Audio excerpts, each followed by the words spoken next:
आज देश भर के मुख्य समाचार और ताजा बड़ी खबरें लेकर हाजिर हो चुके हैं। आज दिन भर की बड़ी सुर्खियां और हेडलाइंस क्या चल रहे हैं ये जानते हैं। 3 राज्यों में चुनाव की तारीखों का ऐलान हो गया है। त्रिपुरा में 16 फरवरी, मेघालय और नागालैंड में 27 फरवरी को वोटिंग होगी। सभी के नतीजे 2 मार्च को आएंगे। यानी चुनाव आयोग ने बुधवार को त्रिपुरा, मेघालय और नागालैंड के विधानसभा चुनाव की तारीखों का ऐलान कर दिया है। त्रिपुरा में 16 फरवरी को मतदान होगा, मेघालय और नागालैंड में 27 फरवरी को मतदान होगा। सभी राज्यों के नतीजों का ऐलान 2 मार्च को होगा। और इन चुनाव में एक दिलचस्प बात यह भी रहेगी कि तीनों राज्यों में बहुमत का आंकड़ा 31 है। इसके अलावा आपको बता दें 6 राज्यों की 7 विधानसभा और लोकसभा सीटों पर उपचुनाव की प्रक्रिया और तारीखों का भी ऐलान हो गया है। जिन सीटों के लिए उपचुनाव की घोषणा की गई है उनमें अरुणाचल प्रदेश, झारखंड, पश्चिम बंगाल और तमिलनाडु की एक विधानसभा सीट के साथ ही महाराष्ट्र की 2 विधानसभा सीटें शामिल है। इसके अलावा केंद्र शासित प्रदेश लक्षद्वीप की 1 लोकसभा सीट पर भी उपचुनाव की घोषणा की गई है। यूक्रेन देश को लेकर बड़ा अपडेट आ रहा है, अलर्ट भरी खबरें हैं। यूक्रेन में हुए एक हेलीकॉप्टर क्रैश में यूक्रेन देश के गृह मंत्री और 2 बच्चों समेत 16 की मौत हो गई है और इस हादसे में कई लोग घायल भी बताए जा रहे हैं। यह हेलीकॉप्टर क्रैश यूक्रेन के ब्रोवेरी शहर में एक किंडर गार्डन के पास हुआ और इस हादसे में कम से कम 16 लोगों की जान चली गई और कई अन्य घायल हो गए हैं। खबरों के मुताबिक बताया जा रहा है कि इस घटना में यूक्रेन के गृह मंत्री डेनिस मोनास्टिर्स्की की भी मौत हो गई है। मानसून और मौसम से जुड़ी खबरें, वेदर अलर्ट भी आ रहे हैं। जम्मू कश्मीर और लद्दाख में शीतलहर जारी है। 21 जनवरी तक बारिश और बर्फबारी की चेतावनी वहां पर दी गई है। लद्दाख के अधिकांश इलाकों में बर्फ की सफेद चादरें बिछी हुई है।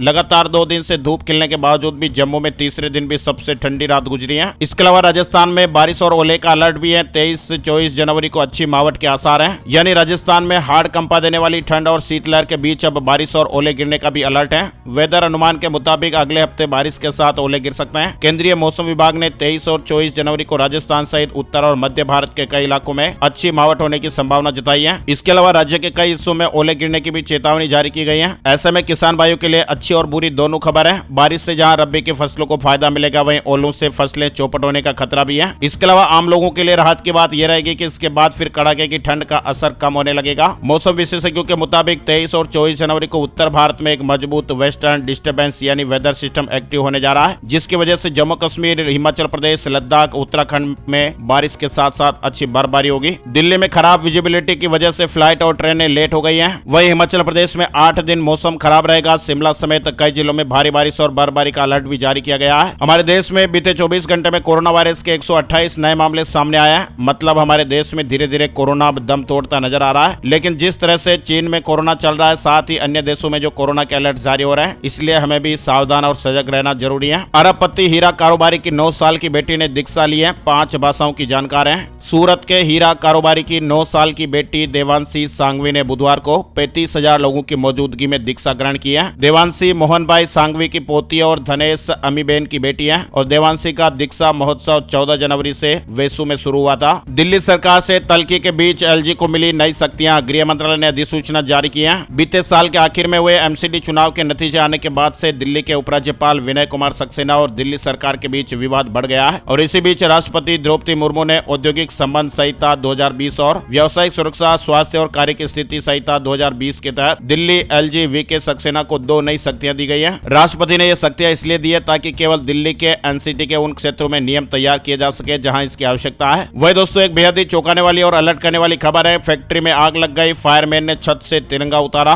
और कहा कि देश का गौरव लपटों में था, मेरी जान बड़ी चीज नहीं, मेरी जान तिरंगा है। हरियाणा के पानीपत जिले के दमकल विभाग में तैनात फायरमैन सुनील महला ने तिरंगे के लिए अपनी जान की बाजी लगा दी। जैसे सुनील की नजर तिरंगे पर पड़ी, वह अपनी जान की परवाह किए बिना छत पर चढ़ गए और कुछ ही देर में तिरंगा सुरक्षित तरीके से उतारा और सम्मान समेत पड़ोस की फैक्ट्री में रख दिया। इनकी मेहनत, स्पीड और जज्बे के लिए दोस्तों यहाँ पर एक लाइक तो जरूर बनता है। पानीपत की स्पिनिंग मिल में भयंकर आग लग गई और धुआं देख कर्मचारियों में भगदड़ मच गई। करोड़ों का नुकसान होने की खबर है। वहीं सोशल मीडिया साइट्स पर रोज 7 घंटे बिताते हैं भारतीय। 70% बिस्तर पर भी मोबाइल को नहीं छोड़ते हैं। दुनिया की आबादी 8 अरब पार कर चुकी है और इसमें से 5.3 अरब इंटरनेट के यूजर हैं। सोशल मीडिया यूजर्स की संख्या सबसे ज्यादा चीन में है, लेकिन पूरी दुनिया में सोशल मीडिया पर सबसे ज्यादा टाइम बिताते हैं हम इंडिया वाले। अपनी भूख, प्यास, नींद और रिश्तों को दरकिनार कर हमने कम से कम इस मामले में अमेरिका और चीन को तो पीछे छोड़ दिया है। अमेरिका, ब्रिटेन वालों के 7 सोशल मीडिया अकाउंट्स और भारतीयों के 11। 70% लोग बिस्तर पर जाने के बाद भी मोबाइल फोन चलाते हैं। यानी भारतीयों के दुनिया में सबसे ज्यादा सोशल मीडिया अकाउंट है। दुनिया की सबसे उम्रदराज महिला का निधन हो गया। 118 साल की थी फ्रांस की सिस्टर आंद्रे। इन्होंने अपने जीवन में 18 प्रेसिडेंट और 10 पोप देखे हैं। यानी दुनिया की सबसे उम्र दराज महिला का मंगलवार रात 118 साल की उम्र में निधन हो गया। Guinness book of world record के मुताबिक फ्रांस की नन सिस्टर आंद्रे दुनिया की सबसे ज्यादा उम्र वाली महिला थी और इनका जन्म 11 फरवरी 1904 को हुआ था। 25 दिनों के बाद वे 119 साल की हो जाती। साथ ही अपडेट खबर है, बर्थडे पार्टी से पहले सिलेंडर से लगी आग, करनाल में 20 से ज्यादा लोग झुलस गए।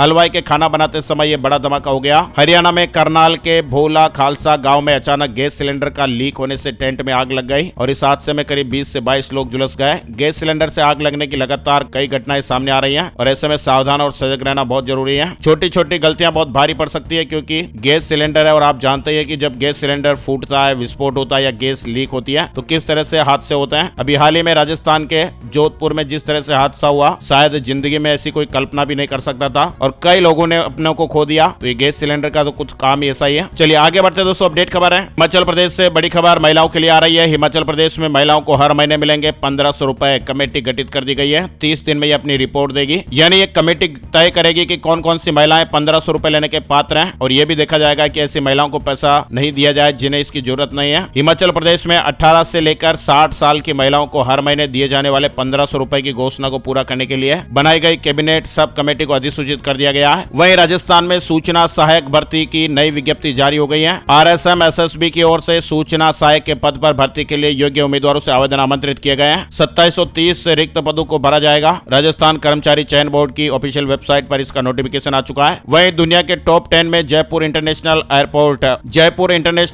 को पिछले दिनों एक संस्था की ओर से किए गए सर्वे में दुनिया के टॉप 10 मिडिल कैटेगरी के एयरपोर्ट की लिस्ट में जगह मिली है और इस लिस्ट में जयपुर को 9वां स्थान मिला है। साथ ही हरियाणा के संस्कृत प्रेमियों के लिए बड़ी खबर आ रही है। हरियाणा के संस्कृत प्रेमियों के लिए नव वर्ष में दूसरी ये बड़ी खुश खबर है। संस्कृत पढ़ने वाले छात्रों को छात्रवृत्ति राशि जारी होने के बाद अब मनोहर सरकार द्वारा संस्कृत विद्वानों और साहित्यकारों के लिए बढ़ाई गई सम्मान राशि पर वित्त विभाग ने स्वीकृति की मोहर लगा दी है। अब आपको जाते जाते सोने चांदी के रेट अपडेट भी बता देते हैं। सोना सस्ता हुआ है, चांदी के दाम फिलहाल स्थिर चल रहा है। सोने के दामों में 18 जनवरी 2023 को गिरावट देखने को मिली है। वहीं चांदी के दामों में कोई बदलाव नहीं हुआ है। बुधवार सुबह सोने का भाव 56,605 रुपए प्रति 10 ग्राम पर रहा। वहीं चांदी का भाव 68,661 रुपए प्रति किलोग्राम पर रहा। तो दोस्तों आज शाम की बड़ी खबरें, ताजा खबरों में फिलहाल देश भर का यही अपडेट चल रहा है। इसके अलावा भी अगर आपको daily today breaking news update का वीडियो देखना है जहां पर पूरी रात भर का और दिन भर का जो ताजा अपडेट है वो हम आप लोगों के साथ शेयर करते हैं, माय स्मार्ट गाइड के वीडियो सेक्शन में जाकर आप today breaking news update video जरूर देखिएगा। इस चैनल को सब्सक्राइब नहीं किया तो लाल वाला बटन दबाकर सब्सक्राइब कर लीजिए और लाइक और शेयर भी कर दीजिए फेसबुक और व्हाट्सएप पर ताकि आपको वीडियो के नोटिफिकेशन हर रोज मिलते रहेंगे। Thank you, take care, good bye, जय हिंद, जय भारत, वंदे मातरम।